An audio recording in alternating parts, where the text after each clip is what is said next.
आज के इस वीडियो के माध्यम से हम सीखने वाले हैं कि हम किस प्रकार से फ्रिज का वायरिंग करेंगे, वो भी बिल्कुल आसान भाषा में। यानी कि आप इस वीडियो को देखने के बाद फ्रिज का वायरिंग करना सीख जाओगे।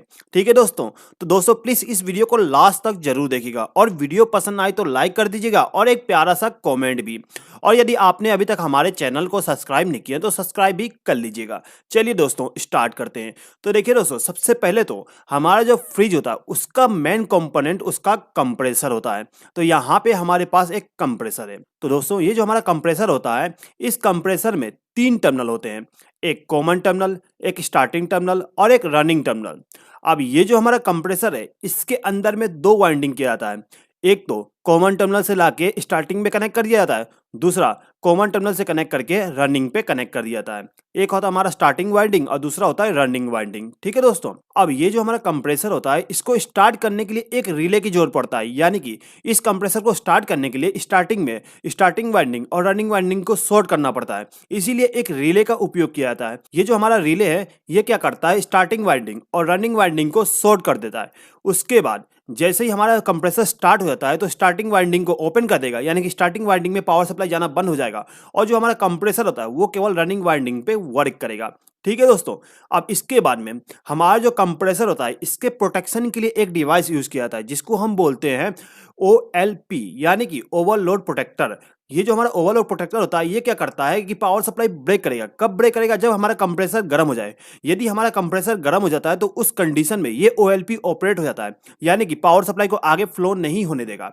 और जैसे ही कंप्रेसर दोबारा ठंडा हो जाएगा तो दोबारा पावर सप्लाई को आगे फ्लो होने देगा। ठीक है, उसके बाद आपने फ्रिज में ये भी देखे होंगे कि हम फ्रिज के टेम्परेचर को सेट करते हैं, यानी कि एक रोटरी स्विच होता है, उसको घुमा के हम टेम्परेचर सेट करते हैं कि हमें फ्रिज के अंदर कितना टेम्परेचर को रखना है।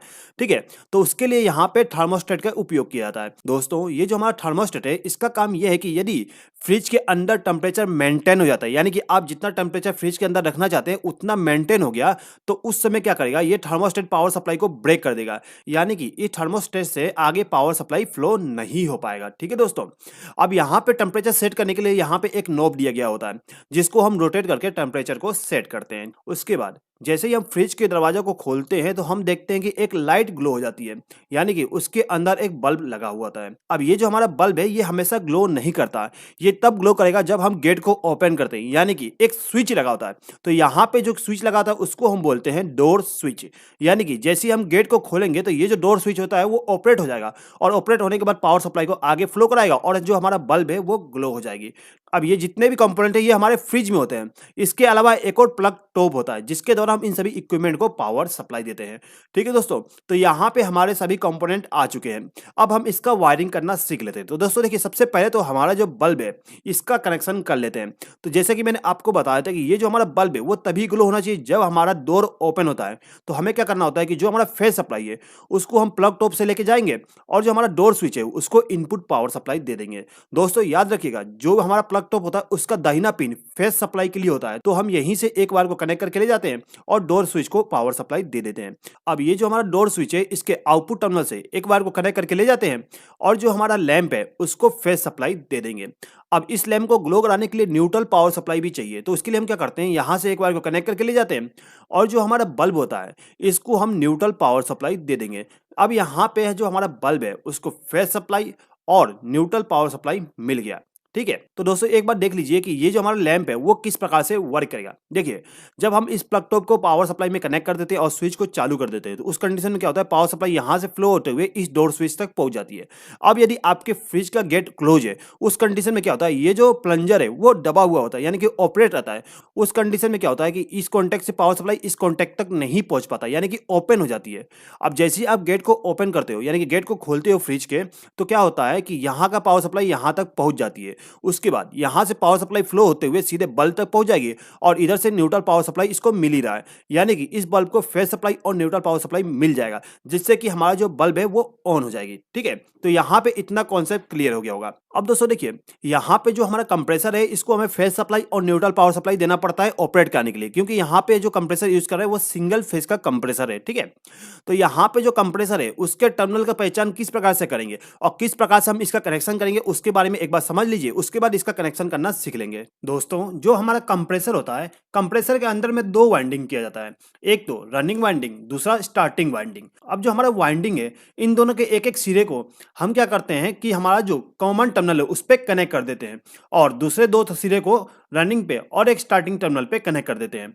अब दोस्तों देखिए, यहाँ पे आपको मालूम करना है कि कौन सा टर्मिनल हमारा किस लिए, यानी कि कॉमन कौन सा है, स्टार्टिंग कौन सा है, रनिंग कौन सा है। तो उसके लिए आपको मल्टीमीटर का उपयोग करना पड़ेगा। अब जो आपका मल्टीमीटर है उसको रेजिस्टेंस पोजीशन पे सेलेक्ट कर लीजिए और सेलेक्ट करने के बाद आपको क्या करना है, हर एक टर्मिनल पे रेजिस्टेंस को मेजर करना है और उसको नोट डाउन कर लेना है। और जब आप रेजिस्टेंस को मेजर कर लोगे, यानी कि तीनों टर्मिनल पे रेजिस्टेंस को मेजर कर लोगे, तो उसके बाद आप देखोगे कि आपका जो एक रेजिस्टेंस है वो कम आया और दूसरा रेजिस्टेंस उससे थोड़ा ज्यादा आया और तीसरा रेजिस्टेंस उन दोनों के टोटल में आया, ठीक है। यानी कि जो हमारा रनिंग वाइंडिंग होता है उसमें वाइंडिंग थोड़ा कम किया जाता है, यानी कि जो हमारा रनिंग वाइंडिंग होगा उसका रेजिस्टेंस सबसे कम आएगा। जिसका रेजिस्टेंस सबसे कम आया वो हमारा रनिंग वाइंडिंग हो जाएगा, ठीक है। उसके बाद जो हमारा स्टार्टिंग वाइंडिंग होता है उसका रेजिस्टेंस रनिंग वाइंडिंग से थोड़ा सा ज्यादा आएगा। जैसे कि आप यहाँ पे देख सकते हो, जो हमारा रनिंग वाइंडिंग है इसका 2 ओम रेजिस्टेंस आया है। दोस्तों यहाँ पे आपको एग्जांपल के लिए 2 ओम दिखाया गया है, लेकिन एक्चुअल में आपको 13, 14, 15 ओम के लगभग में आ जाएगा। डिपेंड करता है कि आपका कंप्रेसर कौन सा है, ठीक है। तो यहाँ पे मान लेते हैं कि जो हमारा रनिंग वाइंडिंग है उसका रेजिस्टेंस 2 ओम आ रहा है और जो स्टार्टिंग वाइंडिंग है उसका रेजिस्टेंस 3 ओम आ रहा है। अब जब आप इन दोनों टर्मिनल पे मेजर करोगे रेजिस्टेंस को यहाँ पे और यहाँ पे, तो आपको इन दोनों का टोटल मिलेगा, यानी कि 5 ओम रेजिस्टेंस मिल जाएगा, ठीक है दोस्तों। तो कुछ इस प्रकार से आप मल्टीमीटर का उपयोग करके टर्मिनल को पता कर सकते हो। अब यदि दोस्तों आपके पास में मल्टीमीटर नहीं है तो उस कंडीशन में आप क्या कर सकते हो, टर्मिनल को देख के पता कर सकते हो कि कौन सा टर्मिनल आपका कॉमन है, कौन सा स्टार्टिंग, कौन सा रनिंग। तो दोस्तों देखिए, जो हमारा कॉमन टर्मिनल होता है वो अलग ही होता है, यानी कि वो एक लाइन में नहीं होगा, वो बीच सेंटर में कहीं भी होगा, ठीक है। यदि वो सेंटर में है तो वो हमारा कॉमन टर्मिनल हो जाएगा। सी से सेंटर होता है यानी कि वो हमारा हो जाएगा कॉमन टर्मिनल, ठीक है। अब जो हमारा रनिंग टर्मिनल है यानी कि राइट हैंड साइड में होगा, ठीक है, ये हमारा राइट हैंड साइड है तो ये हो गया हमारा रनिंग टर्मिनल। अब जो एक दूसरा टर्मिनल बच जाएगा लेफ्ट हैंड साइड में वो हमारा स्टार्टिंग टर्मिनल हो जाएगा, ठीक है। इसके अलावा यदि दोस्तों आपका यदि कॉमन टर्मिनल नीचे में है तो आपको क्या करना है, इस साइड से देखना है, ऊपर से देखना है, ठीक है। आप जब यहाँ पे बैठ के इसको देखोगे तो ये जो हमारा कॉमन टर्मिनल है ये ऊपर में हो जाएगा, यानी कि सेंटर में हो जाएगा, ये हमारा कॉमन टर्मिनल हो जाएगा, ठीक है। अब यहाँ से यदि आप देखोगे तो आपका राइट हैंड साइड ये वाली हो जाएगा, तो ये हमारा रनिंग हो जाएगा और ये हमारा स्टार्टिंग हो जाएगा, ठीक है दोस्तों। तो दोस्तों कुछ इस प्रकार से हम टर्मिनल को देख के ये पता कर सकते हैं कि कौन सा कॉमन टर्मिनल है, कौन सा स्टार्टिंग और कौन सा रनिंग टर्मिनल, ठीक है दोस्तों। चलिए आगे बढ़ते हैं। तो दोस्तों देखिए, ये जो हमारा कंप्रेसर है इसको हमें न्यूट्रल पावर सप्लाई देना है। न्यूट्रल पावर सप्लाई हम इस कॉमन टर्मिनल पे देते हैं, ठीक है दोस्तों। याद रखिएगा कॉमन टर्मिनल पे हमें न्यूट्रल पावर सप्लाई को देना होता है, लेकिन यहाँ पे हम न्यूट्रल पावर सप्लाई डायरेक्ट नहीं देते हैं। इसके बीच में हम OLP को यूज कर लेते हैं, यानी कि जो हमारा प्रोटेक्शन है कंप्रेसर के लिए उसको यूज कर लेते हैं। तो हम क्या करते हैं, यहाँ से एक वायर को कनेक्ट करके ले जाते हैं और जो हमारा OLP है उसके एक टर्मिनल पे कनेक्ट कर देंगे। अब यहाँ पे जो OLP का दूसरा टर्मिनल है इसको ले जाके हम कॉमन टर्मिनल पे कनेक्ट कर देते हैं, ठीक है। यहाँ पे कनेक्टर है, इसको हम डायरेक्टली यहाँ पे कॉमन टर्मिनल पे कनेक्ट कर सकते हैं, लेकिन मैं क्या करता हूँ यहाँ पे एक वायर को कनेक्ट करके ले जाता हूँ और कॉमन टर्मिनल पे कनेक्ट कर देता हूँ, ठीक है दोस्तों। अब दोस्तों देखिए, ये जो हमारा कंप्रेसर है इस कंप्रेसर को हमें फेज सप्लाई देना है।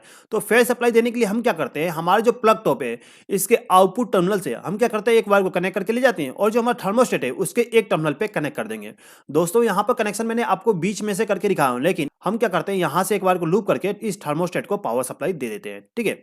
अब ये जो हमारा थर्मोस्टेट है इसके आउटपुट टर्मिनल से जो पावर सप्लाई जाएगी वो इस रिले में चली जाएगी, लेकिन इस रिले में 3 टर्मिनल है, तो यहाँ पे हम कनेक्शन कहाँ पे करें। तो दोस्तों देखिए, ये जो हमारा रिले होता है इसमें टर्मिनल का नाम लिखा होता है, जैसे कि एक पे लिखा होगा कॉमन टर्मिनल, एक पे स्टार्टिंग और एक पे रनिंग, ठीक है। तो जो हमारा रिले है उसका जो डम्मी टर्मिनल है उसमें हम पावर सप्लाई थर्मोस्टेट के द्वारा देते हैं। तो यहाँ से एक बार कनेक्ट करके हम थर्मोस्टेट के डम्मी टर्मिनल पे कनेक्ट कर देंगे, ठीक है। अब मान लेते हैं कि ये जो टर्मिनल है ये हमारा स्टार्टिंग के लिए, तो हम क्या करेंगे, यहीं से एक बार को कनेक्ट करेंगे और स्टार्टिंग वाले टर्मिनल के साथ कनेक्ट कर देंगे। उसके बाद ये जो हमारा रनिंग वाली टर्मिनल है इसमें से एक बार को कनेक्ट करके ले जाएंगे और रनिंग वाले टर्मिनल पे कनेक्ट कर देंगे, ठीक है दोस्तों। अब दोस्तों देखिए, ये जो हमारा प्लग टॉप है इस प्लग टॉप में एक मोटा वाला पिन है, इस पिन से हम क्या करते हैं, एक वायर को कनेक्ट करके ले जाते हैं और इसको ले जाके हमारा जो कंप्रेसर है इसके बॉडी के साथ कनेक्ट कर देंगे। जिससे बेनिफिट ये होता है कि यदि हमारे कंप्रेसर के बॉडी में किसी प्रकार का पावर सप्लाई आ जाता है तो उस कंडीशन में इस वायर से पावर सप्लाई फ्लो होते हुए सीधे ग्राउंड हो जाएगा, ठीक है दोस्तों। तो दोस्तों कुछ इस प्रकार से हमारा जो फ्रिज होता है उसका वायरिंग करते हैं। तो चलिए दोस्तों एक बार समझ लीजिए कि जो हमारा फ्रिज होता है वो किस प्रकार से वर्क करेगा। तो दोस्तों देखिए यहाँ पे जो हमारा लैंप का सर्किट है इसको मैंने आपको ऑलरेडी एक्सप्लेन कर दिया हूँ, तो इसको हम यहाँ पे स्किप कर देते हैं। अब देखिए ये जो हमारा प्लग टॉप है, यदि मैं इसको सॉकेट के साथ कनेक्ट करता हूँ और स्विच को ऑन कर देता हूँ तो सबसे पहले जो पावर सप्लाई होगा वो यहाँ से फ्लो होते हुए सीधे थर्मोस्टेट तक पहुंच जाएगी। अब यदि हमारे फ्रिज के अंदर में टेम्परेचर ज़्यादा है, यानी कि जितना टेम्परेचर हम थर्मोस्टेट में सेट करके रखेंगे उससे यदि टेम्परेचर ज़्यादा है तो उस कंडीशन में क्या करेगा, हमारा जो थर्मोस्टेट है ये क्या करेगा, पावर सप्लाई को आगे फ्लो होने देगा, यानी कि यहाँ का पावर सप्लाई यहाँ तक पहुँच जाएगी। अब यहाँ से पावर सप्लाई फ्लो होते हुए सीधे रिले में पहुँच जाती है। अब ये जो हमारा रिले होता है वो स्टार्टिंग में दोनों टर्मिनल यानी कि स्टार्टिंग टर्मिनल और रनिंग टर्मिनल दोनों पे पावर सप्लाई देगा।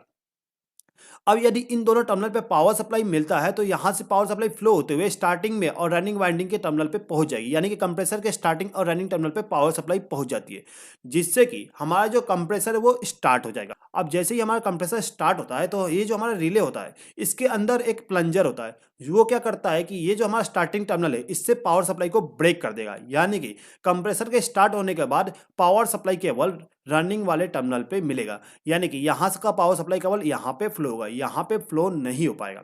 तो उस कंडीशन में क्या होता है, जो हमारा कंप्रेसर है वो केवल रनिंग वाइंडिंग के द्वारा वर्क करेगा। ठीक है दोस्तों। अब दोस्तों देखिए जो हमारा कंप्रेसर है वो स्टार्ट हो गया, अब ये क्या करेगा, कूलिंग करेगा। अब जैसे जैसे कूलिंग कम होती जाएगी, यानी कि हमारा जो फ्रिज है उसका कूलिंग कम होती जाएगी, तो ये जो हमारा थर्मोस्टेट है यदि इसमें जितना हम टेम्परेचर सेट करके रखें इतना टेम्परेचर पहुंचने के बाद ये जो हमारा थर्मोस्टेट है ये क्या करता है, पावर सप्लाई को ब्रेक कर देता है, यानी कि यहाँ का पावर सप्लाई यहाँ पे पहुंच नहीं पाएगा।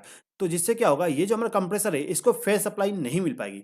अब ये जो हमारा कंप्रेसर है यदि इसको फेस सप्लाई नहीं मिलता तो ये बंद हो जाती है। ठीक है दोस्तों। अब जब हमारा फ्रिज के टेम्परेचर दोबारा बढ़ जाता है, यानी कि जितना हम टेम्परेचर सेट किए उससे ज्यादा हो जाएगा, तो दोबारा ये एनसी कॉन्टैक्ट बन जाएगी, जिससे क्या होगा, हमारा जो कंप्रेसर है वो दोबारा स्टार्ट हो जाएगी। ठीक है दोस्तों।